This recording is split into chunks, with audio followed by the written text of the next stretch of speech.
क्या हुआ है? परेशान लग रहे?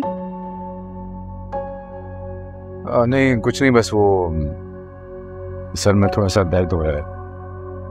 तो मैं दबा देती हूँ ना। नहीं नहीं, इसकी जरूरत नहीं है, मुझे आदत नहीं है। It's okay. आदत बना लेना। अब मैं आ गई हूँ ना आपके पास आपका ख्याल रखने के लिए। इट्स ओके, मैं ठीक हूँ। बस सर दर्द की गोली ले लूंगा, ठीक हो जाऊंगा। अच्छा चलें ठीक है, आप फिर लेट जाएं, थोड़ी देर आराम कर लें, मैं खाना बनाने जा रही हूँ। सुनो बात, बैठो।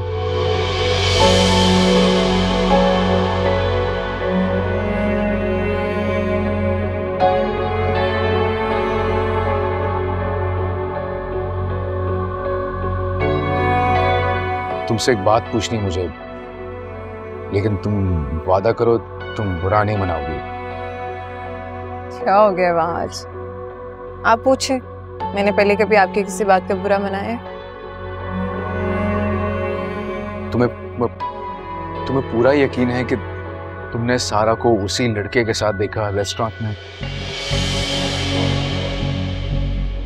नहीं, मेरे कहने का मतलब है कि तुम्हें पूरा भरोसा है ना कि... मुझे लगता था आपको मुझ पे भरोसा, इसलिए आप मेरी हर बात पे यकीन कर लेते हैं, पर नहीं, ऐसा है ही।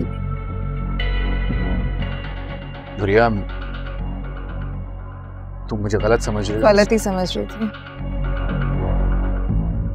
मुझे लगता था कि अब आप सिर्फ मेरे।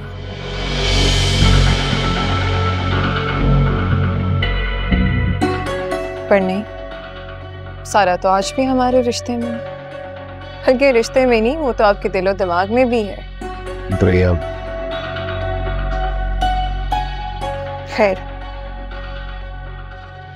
दुरिया, देखो,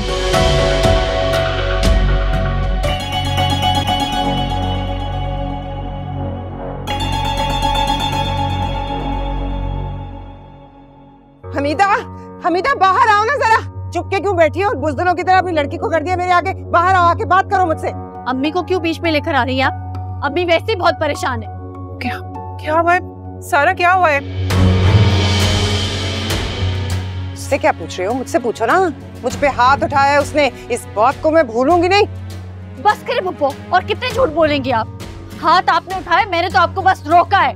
हाँ तो देर से उठाया ना हाथ तुम पे, यही तो गलती हो गई मुझसे।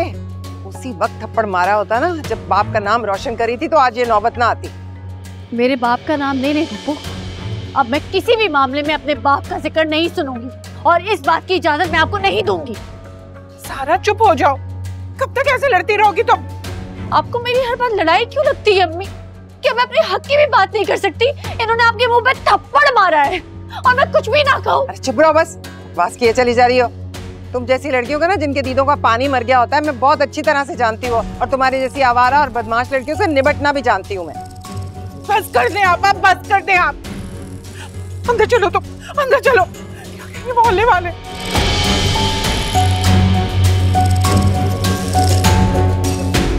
मैं भी जा रही हूँ, लेकिन तुम लोग भी तैयारी पकड़ो।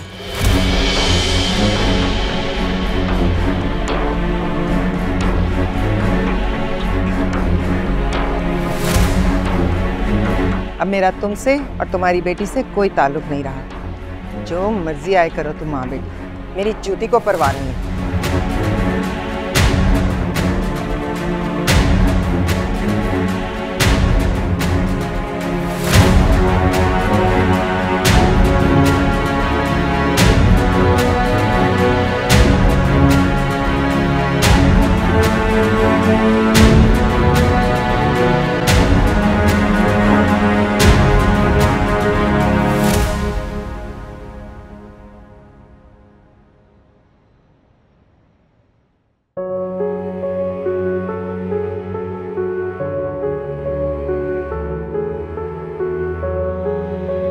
उसने कहा है वो सैटरडे को आएगा। उससे पहले पॉसिबल क्यों नहीं है? नहीं है, जब ही तो कह रहा है सैटरडे का। वही तो पूछ रही हूँ, क्यों नहीं है?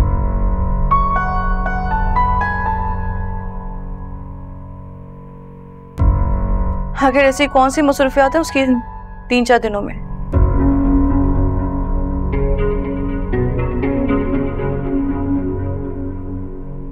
मेरा मतलब है कि क्यों मिलने से इनकार कर रहा है? इनकार कहाँ कर रहा है? कह तो रहा है सैटरडे का। ठीक है, तो उसे ये भी बता देना कि जब वो सैटरडे को आए मुझसे मिलने तो अपनी बीवी को डिवोर्स देकर आए।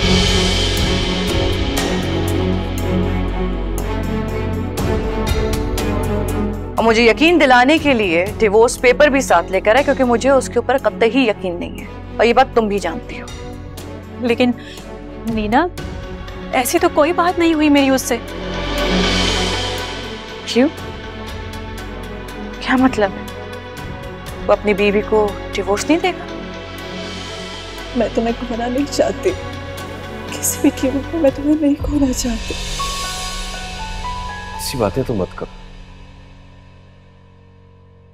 तकलीफ होती है मुझे। इस बात से अब कोई फर्क नहीं पड़ता कि तुम्हें तकलीफ होती भी है या नहीं। इस बात से भी फर्क नहीं पड़ता कि तुम अपनी बीवी को तलाक दोगे भी या नहीं।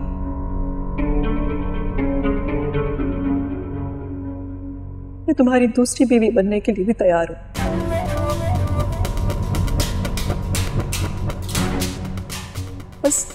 बस एक रिक्वेस्ट है तुमसे, नीना के यहाँ होते हुए उससे शादी कर लेना।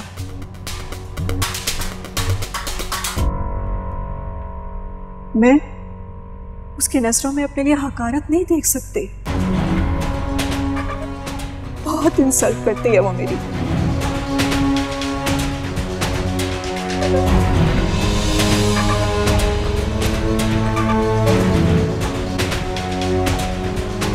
वो तो देगा, लेकिन मैंने उसे कह दिया है कि मुझे इस चीज से कोई इशू नहीं है।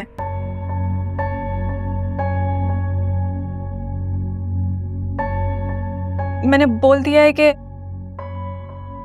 वो बेशक उसे डाइवोर्स ना दे, मैं उसकी दूसरी बीवी बनने को भी तैयार हूं।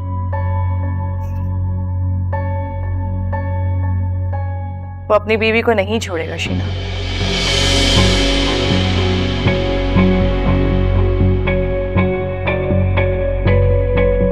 और ये बात तुम बहुत अच्छे से जानती हो, इसलिए उसकी दूसरी बीवी बनने को तैयार हो।